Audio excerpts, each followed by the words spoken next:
Hi hello வணக்கம், welcome to அத்தை சமையல். இன்றைக்கி அத்தை சமையலில் நம்ம பார்க்க போகிறது சுவையான இனிப்பு கவுனி ரைஸ் ரெசிபி தான் பார்க்க போகிறோம். இது ஒரு ஸ்வீட் ரெசிபி. இது உடம்புக்கு ரொம்ப நல்லதும் கூட. இதில் நிறைய சத்துக்கள் நிறைந்த எல்லாமே இருக்குது. ஸோ நீங்கள் இதை வீட்டில் செஞ்சு பாருங்கள். இப்போ நான் காமிக்கிறது இதுதான் கவுனி அரிசி. இது கருப்பு கலரில் இருக்கும், நீட்டமாகவும் இருக்கும். நீங்கள் கடையில் போய் கேட்டிங்கன்னா கண்டிப்பாக கிடைக்கும்.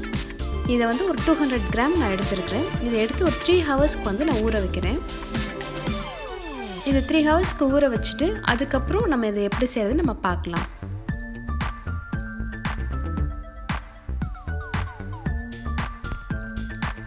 இப்போ 3 ஹவர்ஸ்க்கு இது ஊறிச்சு. ஊறினதுக்கப்புறம் ப்ரௌன் கலரில் தண்ணி நிறையா நிற்கும். இது என்ன பண்ணுங்க, 3-4 தண்ணி நல்லா வாஷ் பண்ணிடுங்க.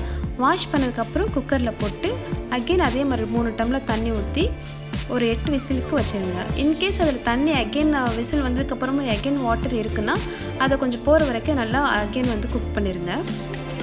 இப்போ தேவையான பொருட்கள் பார்த்திங்கன்னா தேங்காய், ஜீனி, அப்புறம் ஏலக்காய் பவுடர்.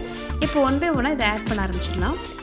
இப்போ ஜீனி ஆட் பண்ணிடுங்க, அகெயின் ஏலக்காய் பவுடர், அதுக்கப்புறம் தேங்காவை ஆட் பண்ணிடுங்க.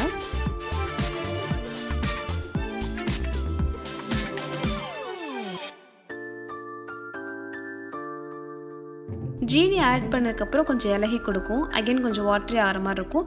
அகெயின் வச்சு நீங்கள் குக் பண்ணிவிட்டு தண்ணி போகிற வரைக்கும் குக் பண்ணிகிட்டே இருந்தீங்கன்னா ஒரு நல்ல ஒரு கன்சிஸ்டன்சிக்கு வந்துடும்.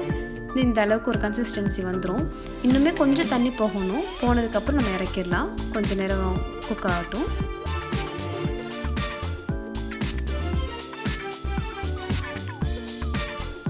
இப்போ நல்லாவும் தண்ணி போயிடுச்சு. நல்லா தண்ணி போனதுக்கப்புறம் இதை நல்லா சர்விங் பவுலில் மாற்றி உங்கள் குழந்தைங்களுக்கோ உங்கள் வீட்டில் இருக்க எல்லாருக்கும் நீங்கள் எடுத்து பரிமாறுங்க. ரொம்ப நல்லாயிருக்கும். இதை நீங்களும் வீட்டில் செஞ்சு பாருங்கள். செஞ்சு பார்த்துட்டு எப்படி இருந்துச்சுன்னு சொல்லுங்கள். இந்த வீடியோ பிடிச்சிருந்தா சப்ஸ்கிரைப் பண்ணுங்கள், ஷேர் பண்ணுங்கள், லைக் பண்ணுங்கள். தேங்க்யூ.